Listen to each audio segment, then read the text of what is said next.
tage tråden op fra Katrine, som startede på trivsel. Fordi med mig har vi nemlig også talt rigtig meget om trivsel. Og jeg er i hvert fald sikker på, at vi alle sammen synes, at trivsel er rigtig vigtigt for vores børn og for alle generelt.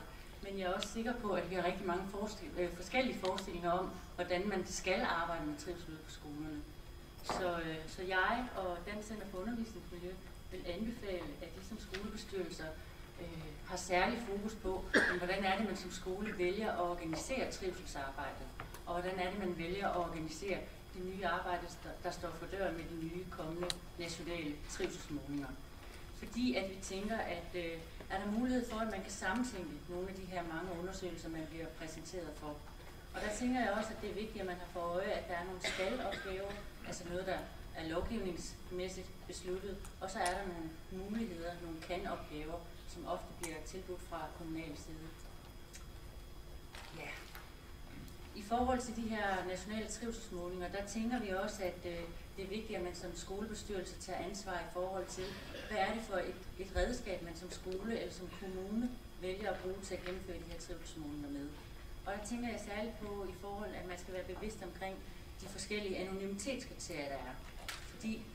Og der tænker jeg, at det er en rigtig god idé at få sat på dagsordenen, hvad er formålet med den her trivselsmåling? Hvad er det for en værdi, vi gerne vil have ud af den på vores skole?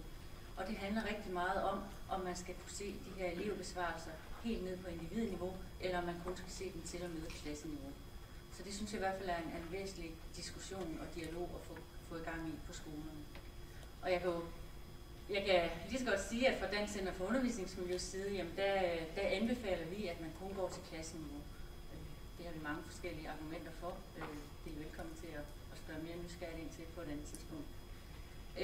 Det sidste, jeg vil sige, det er, at jeg synes, man skal være bevidst om som skolebestyrelse og sørge for, at de her resultater, at der bliver fulgt op på dem. At det ikke bare ender med, at trivselsmåling bliver afviklet, og så kommer rapporten til at ligge i skuffen. Så jeg vil sige, brug jeres tilsynsrolle, brug den funktion, I har, til at sikre, at arbejdet kommer ud, sådan at vi når helt ud til eleverne i sidste ende. Det er i hvert fald vigtigt for, at vi skal have forandret den her trivselsmåling og selve trivselsarbejdet generelt på skolen.